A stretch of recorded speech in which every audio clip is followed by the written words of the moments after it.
अनुसूचित जातीच्या आरक्षणाच्या उपवर्गीकरणाच्या संदर्भामध्ये माननीय न्यायमूर्ती बदर समितीचा अहवाल येण्याच्या अगोदरच सरकारने या आरक्षणाबाबत सूचना व हरकती मागवलेल्या आहेत। खरं बघितलं तर या उपवर्गीकरणाला आम्ही बिरसा फायटर संघटनेतर्फे विरोध करत आहोत, कारण की जाती जातीमध्ये भांडणं लावण्याचा हा प्रकार आहे।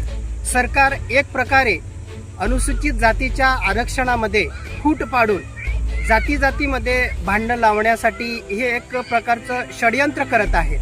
म्हणून या उपवर्गीकरणामुळे 59 जातीमध्ये कोणत्याच जातीला याचा फायदा होणार नाही आहे।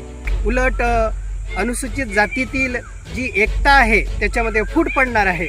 म्हणून अनुसूचित जाती आरक्षणाच्या उपवर्गीकरणाचा जो निर्णय आहे तो मागे घ्यावा अशी मागणी आम्ही आमच्या बिरसा फायटर नंदुरबार संघटनेतर्फे माननीय मुख्यमंत्री देवेंद्रजी फडणवीस यांच्याकडे मागणी केलेली आहे।